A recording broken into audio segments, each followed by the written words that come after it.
ফুল তো এখানেও আছে, ঠিক না? হ্যাঁ, একটা একটা ছিঁড়া যুবক করে দিয়া দেই 14 তারিখের লেগা।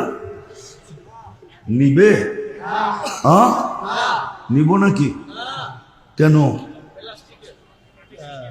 এটা নিয়ে গেলে জুতা মিস নাই, এতে কোনো সন্দেহ নাই।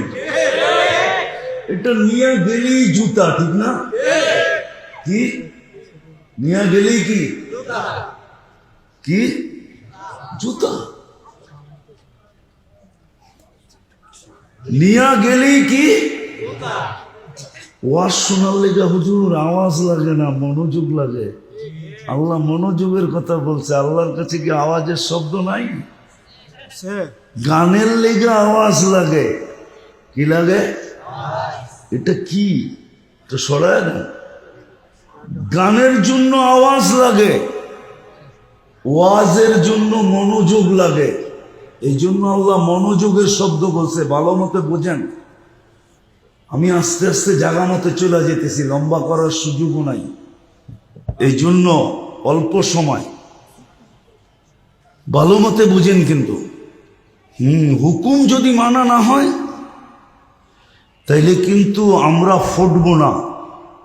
ফুল যেরকম ফুটা ব্যতীত আকর্ষণের পাত্র হয় না, আমরাও ফুটবো না। আর যদি না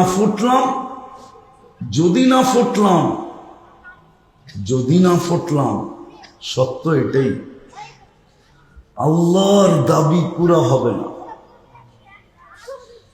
আর আল্লাহর দাবি যদি পুরা না হইল তাহলে সত্য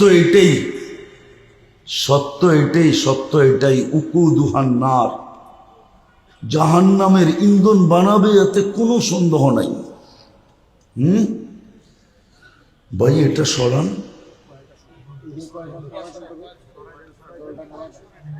তো যেটা বুঝাইতেছিলাম, কথা এলোমেলো হয়ে যেতেছে, যেটা বুঝাইতেছিলাম ভালো মতে বোঝেন। কিন্তু আল্লাহর দাবি পুরা হবে না যতক্ষণ পর্যন্ত আল্লাহর হুকুম না মানা হবে। আল্লাহর হুকুম না মানা হবে অতক্ষণ পর্যন্ত আল্লাহর দাবি পুরা হবে না। দাবি পুরা হওয়ার জন্যই, আল্লাহর হুকুম মানার জন্যই আল্লাহ বাজেট ব্যয় করতেছেন। বাজেট যেন প্রত্যেকে আল্লাহর হুকুম মানে, আল্লাহর দাবি পুরা হয়। যেমন দিছেন অমন যাইতে পারে, যেমন রাখছিলেন যেমনটা তেমন যায়। মানুষ হিসাবে অস্তিত্ব, মানুষ হিসাবে যায়। আমরা মানুষ হিসাবে অস্তিত্ব। আপনি বলবেন মানুষ হিসাবে কি যাব না? মানুষ হিসাবে যদি যেতাম, সবাই যদি মানুষ হিসাবেই যেত, তাহলে আল্লাহ কোরআনে উলাইকা কাল আনাম কেন বলতেন? যে অস্তিত্ব তো দিছিলাম মানুষ, কিন্তু মানুষ রইল না, হয়ে গেল কি জানোয়ার। শুধু জানোয়ার তো বললেন না, বালহুম আদাল, জানোয়ারের চেয়েও নিকৃষ্ট। নাইলে কোরআন কেন বলতো মাসালুহুম কামাসালিল কালব? মানুষ অস্তিত্ব তো দিলাম মানুষ, কিন্তু কুকুরের চেয়েও অধম। এই জন্য বাইজিদ বুস্তামি রহমতুল্লাহ আলাইহি লেখছেন যে হতে পারে আমার পাড়ার কুকুরও আমাকে দেখা হাসবে,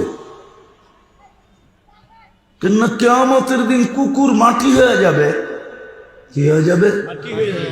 কুনু তুরাবা, হয়ে যাও মাটি। সমস্ত প্রাণী মাটি হয়ে যাবে, কিন্তু হইতে পারে আমার মহল্লার কুকুর আমাকে দেখেও হাসতে পারে যে তুই তো জাহান্নামের ইন্ধন হইতে চলছস। মানুষ তো জাহান্নামের ইন্ধন হবে। তখন কুকুর বলতেও পারে তোকে বহুতবার সতর্ক করছি, তুই ঘেউ ঘেউ মনে করে মাথার উপর থেকে উড়াইয়া দিছিস। এই জন্য বাইজিদ বুস্তামি রহমতুল্লাহ আলাইহি লেখছেন, কুকুরগুলা যখন চিৎকার দেয় ও মানুষকে সতর্ক করে, ইবনা আদম আনকিদ নাফসাকা মিন গাযাবিল জাব্বার। ও মানুষ, তুই তোকে আল্লাহর গজব থেকে বাঁচা। ফাইন্নাকা লা তুতিক, তুই আল্লাহর গজব সইতে পারবি না। আযাব সওয়ার ক্ষমতা তোর ভিতরে নাই, যদিও সইতে হবে কিন্তু ক্ষমতা নাই।